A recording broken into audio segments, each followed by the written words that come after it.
Hi, I'm Clay Marsh, and I am the Vice President for Health Sciences for West Virginia University, and currently serving as the COVID czar for the state of West Virginia.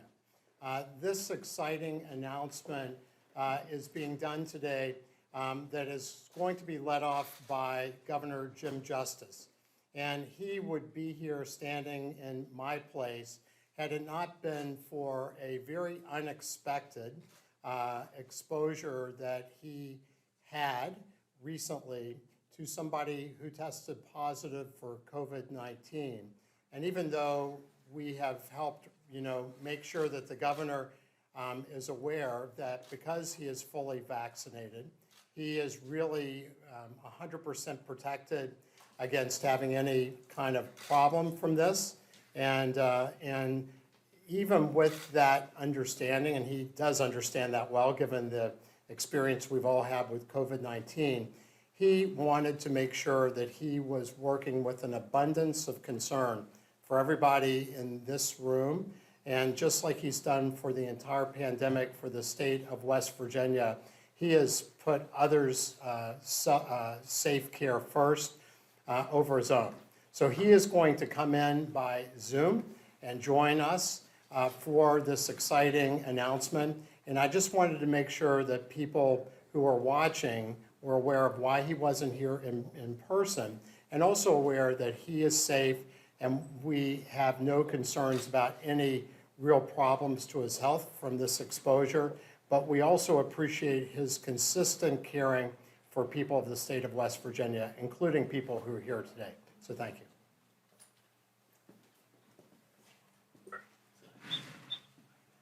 Well, first of all, Dr. Marsh, thank you. And I can see Shelley on here. You got a great senator and everything. And I know we've got an incredible, roll of guests and everything that are with us. And I know our state treasurer, J.B. McCuskey's here.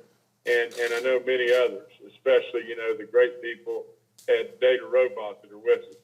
The one thing that Dr. Marsh left off is I landed here about an hour ago. I'm sitting out in the parking lot in front of you right now. I mean, I could throw a rock and hit all of you and everything, but they said that I needed to be tested. And when they said I needed to be tested, I just felt like, if you're going to be tested and then put a mask on or come on in there or whatever like that, and I've got to wait an hour or whatever to be, to find the result, I think it'd be kind of selfish for me to come in there right now. So nevertheless, all I can do is sit out in the parking lot and tell you I congratulate all of you. I can't thank, President Gee and all those at the university enough and everything, but this combination of this partnership, as it may be, with DataRobot, West Virginia University and everything, we're just on our way here, and there's so many people doing so much good stuff, and I hate like crazy that I'm out here in the parking lot, believe me, but I surely came to be with you guys, and when I landed, they told me that I was exposed on Friday evening to someone, and they felt like that I needed to be tested, and if that be the case, I don't need to be in there until we know the results of the test, but I'm sure it's fine.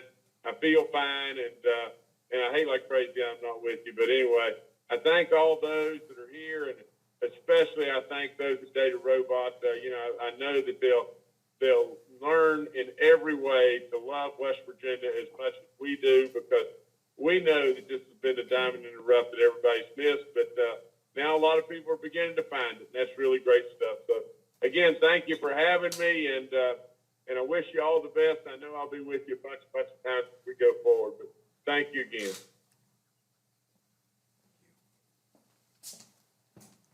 Thank you, Mr. Governor, and we wish you were in here too as well, sir. Just keep going. Sure. So I have the great honor of introducing one of my favorite people in the world. And so, without President Gee's leadership, none of this would be happening now, and nor would a lot of the truly amazing things that are happening in our state. And I know from the bottom of my heart, I truly appreciate your energy and your passion for making West Virginia better. And I know when I drive around Morgantown, it's the best I've ever seen it. And I think that's a great attribute to you, and we just truly appreciate your leadership and passion.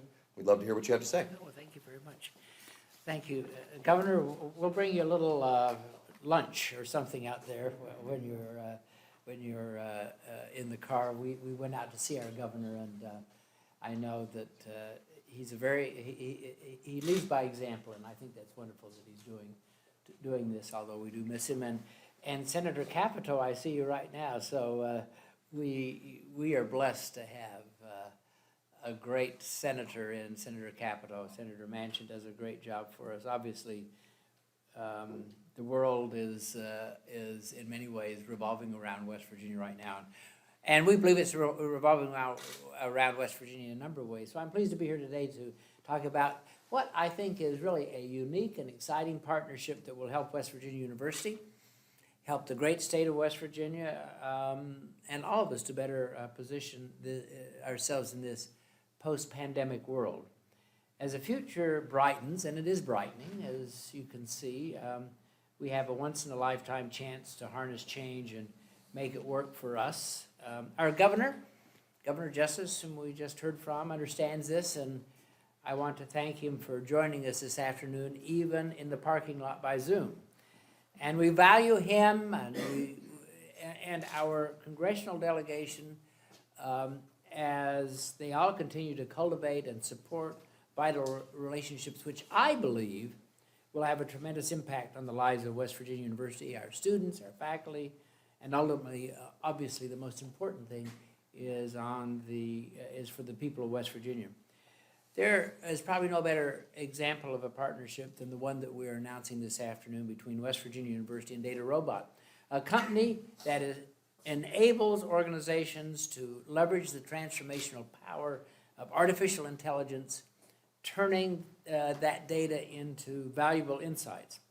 Now, the CEO of DataRobots and I have only had a chance to meet, but we've already inaugurated him as a West Virginian. And we have also had a chance very quickly to discuss our common and shared goals. Dan Wright's imagination, think about it. Here's a young guy with an incredible world-class imagination, along with his perception and determination, have forged a global industry leader.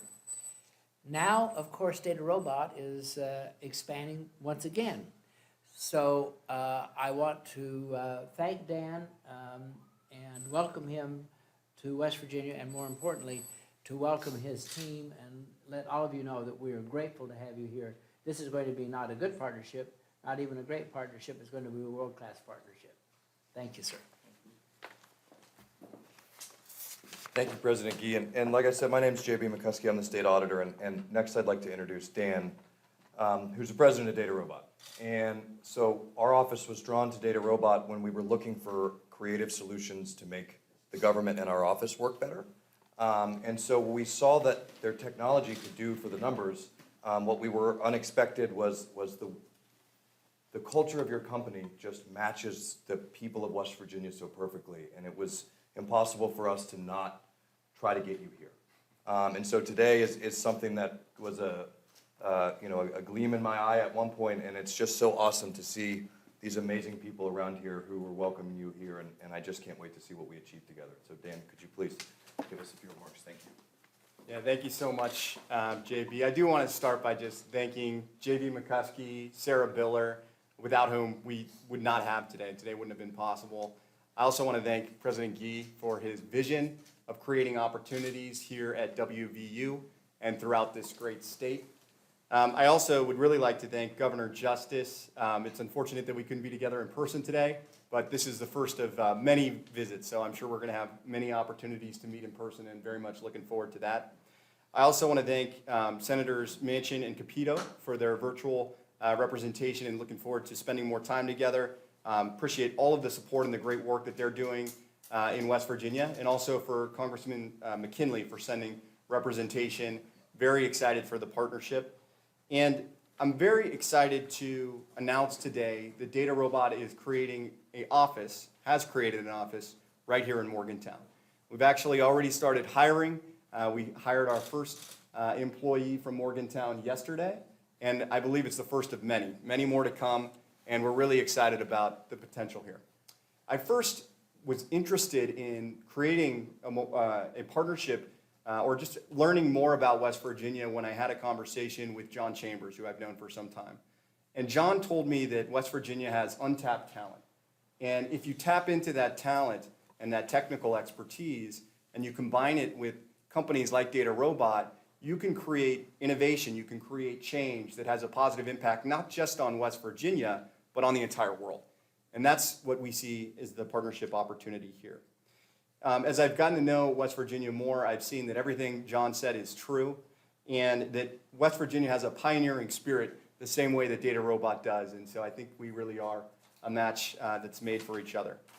We intend to grow here aggressively, so we're very excited to continue to grow, to create jobs here in West Virginia, and to tap into all of the resources. And I've been just incredibly impressed with not only Morgantown, but West Virginia more broadly in terms of the resources and the opportunity that it can provide. Together, we expect to bring many new technology jobs in West Virginia. As you know, it's a rapidly growing industry, but also AI within that is maybe the most rapidly growing part of that industry, and so an opportunity to have really transformational impact.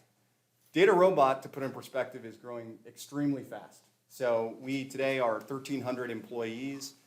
We've raised almost $1 billion, and we've done that at a very high rate. We actually have hired more than 500 people just in the last 6 months, and we're looking to hire many more right here in Morgantown. So we're very excited about some of the projects that we're already talking about and that we've spent time talking about over the past weeks and days. Things like helping with pandemic preparedness, getting in front of any future crises so that we can be ready. Also things like improving rural health outcomes. And the list goes on. There's so many different problems that we can tackle together.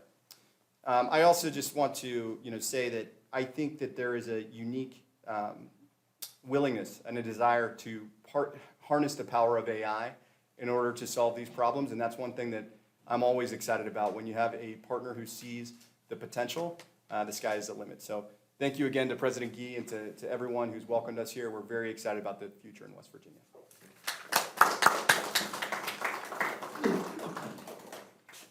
So the thing that Dan and I share in common is that we understand that AI is the way that you solve big problems. And the auditor's office is an interesting place, but we're presented with one of the largest problems that we have. And that is, how do we utilize an amount of money that is never enough to solve all of our state's problems in the best way? How do we make sure that our priorities are right and we're taking care of those who need help the most first? And what Dan and I have spoken about, and the reason that I believe his technology is going to transform the way our government works, is it's going to give us new windows into our own data. It's going to allow us to understand how can we harness the power of taxpayer dollars in the most efficient way possible to generate the outcomes that the government is supposed to be creating. How can we feed children? How can we make sure daycare stay open? How can we make sure pandemics are responded to and roads are paved? And none of these things are possible if you don't know what's coming. And AI is going to give us the ability to see what's next, plan accordingly, and take the taxpayer dollars and use them in ways that are the most efficient and the best. And it'll probably help us find some fraud too, which we always think is fun.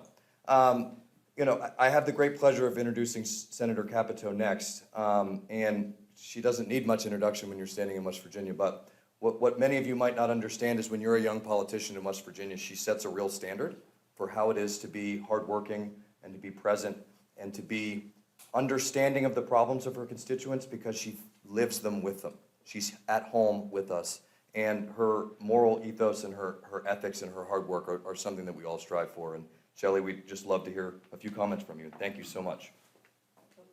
Oh, hold on. Unmute. Thank you, JB, and you're doing a great job as auditor, and what a wonderful way to welcome Dan and DataRobot to West Virginia. And thank you for introducing us. And I can tell you, Dan, we won't disappoint. You can tell by the excitement in the room, not just with President Gee and Sarah Biller, certainly the governor and Dr. Marsh. We're all one when it comes to transitioning West Virginia, but also making sure that West Virginia meets the new challenges of the next generations. And I think that's what your company is all about. I was going to crack a joke on artificial intelligence because you can see that real intelligence over here in Washington, D.C. is not working all that great all the time. So we need you to create a little AI over there in Morgantown to help us out here in D.C. It would be a welcome addition, believe me. But I think the most exciting thing here is to think about our WVU graduates and students and the pipeline of talent, the ability for our West Virginians who come for the first time to be able to not just play and stay in West Virginia, but to work and raise their families there with the next generation job and the technology that comes along with that. So, thank you for your investment in our state. As I said, we won't let you down. And the nice thing too, I think, about West Virginia, and all of us, certainly Gordon and Sarah and John Chambers and JB and the governor, if things are not exactly what you want, or if they're not going in the right direction, there are so many hands out to want to help, to make sure that you succeed, because if you succeed, we succeed. And I think there's no other indication to know that you will be successful. And congratulations to you on a growing company, on an investment in a great state and people. And we are there behind you 100%. And thanks for letting me just say, all of our elected officials, as you can see, just state and federal, we're all absolutely, as I said, acting as one, unified, and a unified voice to make this the biggest success. This is the way West Virginia grows. This is the way we prosper, and this is the way we enhance our entire education system, but also our population at the same time. So thank you, and thanks for letting me be on with you today. Thanks, JB. Thank you. Senator Manchin's got a video. So up next, Senator Manchin's sending us a video, and I've had the great opportunity to work with Senator Manchin a lot over the last couple of months. And I think what is really remarkable about Senator Manchin is that he has transcended sort of the political world and reinstituted this idea that if you're successful and you are results-driven, that you can make a huge difference in Washington. And that is what really draws me to him, and why I'm really excited to introduce him to you guys today. United States Senator Joe Manchin, it is my distinct honor and privilege to welcome DataRobot to the great state of West Virginia. Dan, Sally, President Gee, and the WVU team, I wish that I could be there with you in person today, but my duties in the Senate require me to be in Washington today. I thank you from the bottom of my heart for your decision to bring jobs and investment to Morgantown. This is a tremendous opportunity to acknowledge the importance of innovation and technology to address critical needs in the areas such as rural health, pandemic, and crisis response, and so much more. West Virginia University and Vantage Ventures are perfect partners for DataRobot to continue the development of artificial intelligence platforms and how they may have a positive impact on our everyday lives. If there's one thing that we're known for in the Mountain State, it's that we're hungry for opportunities and can compete with anyone in the world when given a chance. I know the talent you'll find here will be some of the best at your company, and I look forward to seeing the success you'll find here in West Virginia. If my staff or I can be of any assistance to you as you build your presence in Morgantown, we are just a phone call away. Please accept my best wishes for what is sure to be a bright future for DataRobot in West Virginia. Thank you, and God bless.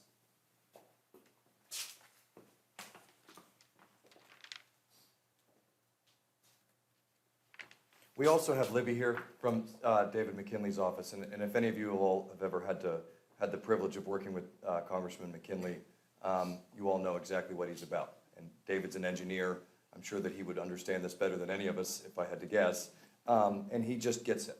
And Libby, we really appreciate you being here, and please send our regards back to the Congressman. So we're going to open this up for some questions, I think now is what's going to happen. And with us to answer questions, we have Sarah Biller, who's the Executive Director of Vantage Ventures, who we've already discussed, and in many ways is, somebody mentioned Oz earlier, so there's... Dave, we're talking about somebody else. I understand that, but I'm talking about you, and Sarah is one of these people that just makes things happen and never really wants credit. And, you know, a great person once said, it's amazing what you can do and nobody wants the credit, and we really appreciate everything that you've done. We have Dean Reyes here as well. Where's And Dean Reyes and I have built a pretty significant relationship over the last 3 years. His business school is supplying us the people who are finally able to accomplish our accounting needs in the state. And Dr. Clay Marsh is here, who everybody knows, and is probably the nation's leading expert on pandemic response and truly represents our state in a most beautiful way. And I'll just close by saying this. Economic development is a team sport, right? And what you can tell is that there's a team of people here from the governor's office, from the university, from our congresspeople, from our senators that are here, right? And in West Virginia, this is a team sport. And what's really remarkable about DataRobot and what I love the most about them is they wanted to come here because of who we are, not because of some ranking or some us trying to be something else. And I think if there are lessons to be learned from this, that is being a West Virginian and our values and who we are is the best. And we need to make sure that we are selling what it means to be West Virginian to folks who don't live here, because who we are is what they want. And I think that that's a really, really powerful thing, and it's probably the thing that I learned the most from Dan, and I really appreciate you teaching that to us. So with that, we would love to answer any questions that anybody has. We would also, as I like to say, we would love to not answer questions. Yeah, actually, I have a general question.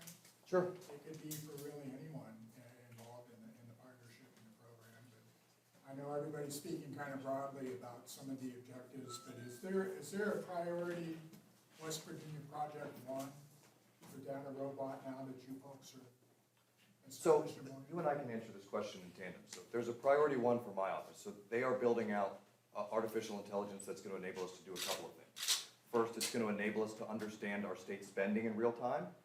But more specifically, it's going to help us manage city finances in a way that gives us predictability so that we can find cities that are financially struggling and hopefully help them before a catastrophe occurs. Because as we know, our small municipalities provide a myriad of services to their constituents.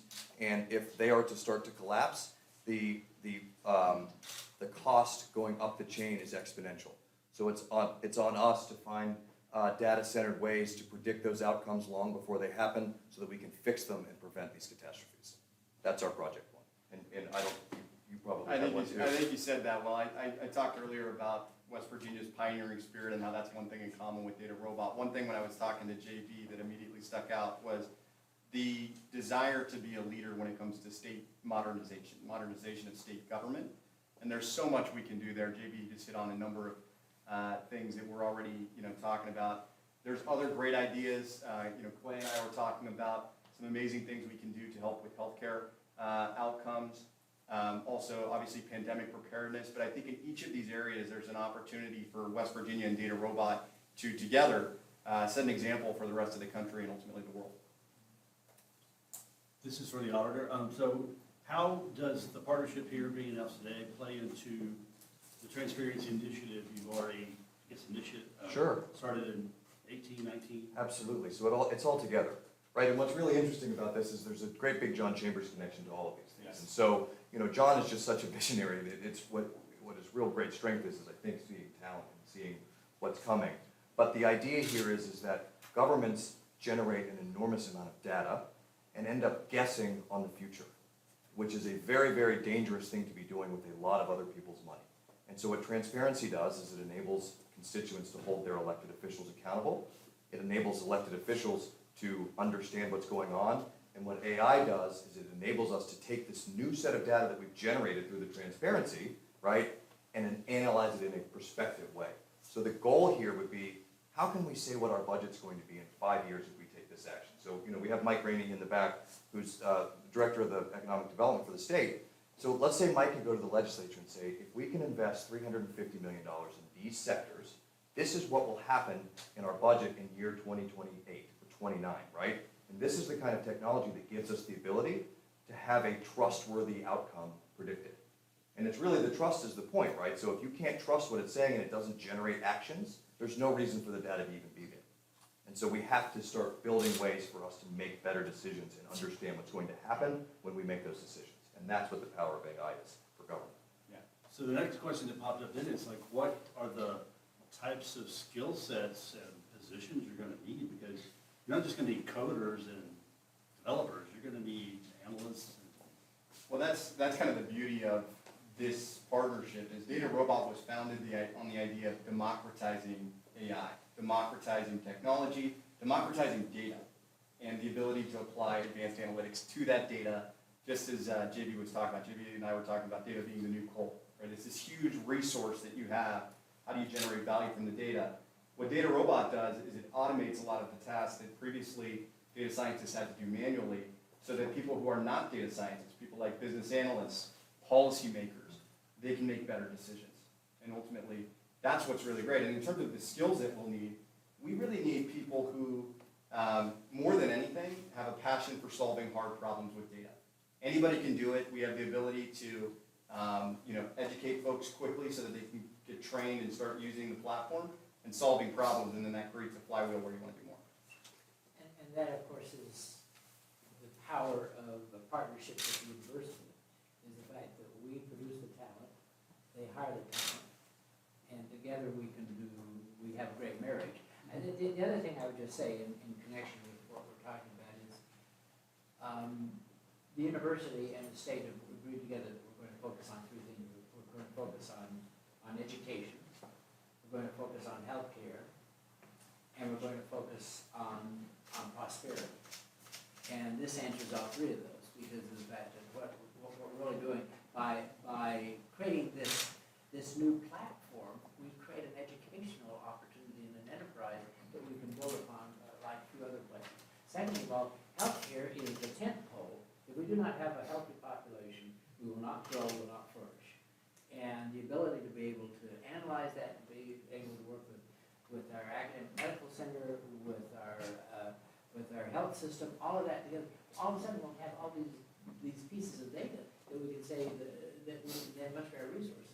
And finally, it creates jobs, it creates opportunity. And I was joking with Dan earlier that our goal is to keep every young West Virginian here and invite every West Virginian who's fled to come home. And when we have prosperity, that is what happens. And by the way, we know that people are leaving the vertical cities in droves. And the beauty of our mountains, the quality of our life, the outdoor recreation facilities, which are second to none, all are calling cards for the millennial generation and the Z generation now. So the pandemic, in many ways, has been good to West Virginia. Yeah, and just to add to President Key's point, so I mentioned that we hired somebody yesterday. That hire was born and raised in West Virginia, graduating from WVU, and we're going to need so many people for everything from engineering to customer success. We are hiring across the board, and we want to hire them right here. I was a little late, and I apologize for that, but the word partnership is often used, and so can you explain what that relationship really is? Well, so it's really funny is that's one of those words in government that they have heartburn over, right? And I think the reason that it's being used here is because this is a partnership that's built on trust. And I think that President Gee sees in Dan what I see in Dan and in DataRobot. And the reason it's a partnership is because we share a goal. And the goal is to enhance the lives of the constituents of the people who live in West Virginia. And whether that be economic development or data analysis, both of those two things converge to make that singular goal a reality. And from the university standpoint, I don't mean to speak out of turn, but I got to have lunch with one of maybe the only data scientist I've met in West Virginia so far, but definitely my favorite.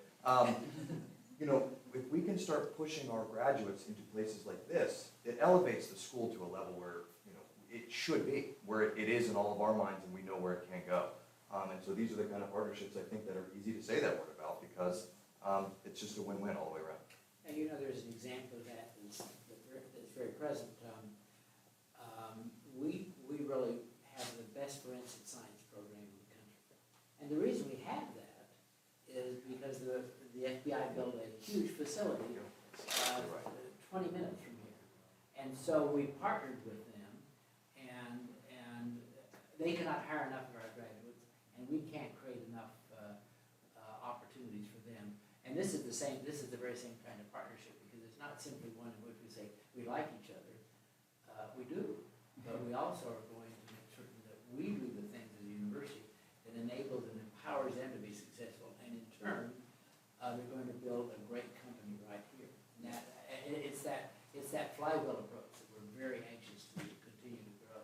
Yeah, I always starts with a goal, as JB was saying, and then commitment, as President Yu was saying. And we have both those things here. DataRobot is committed to West Virginia. We're going to be here. We're going to build here. And I can see that, West Virginia is, and WVU, they're committed to DataRobot. Has the state offered any economic incentives for the company to set up shop here? Not currently, no. We just wanted to come.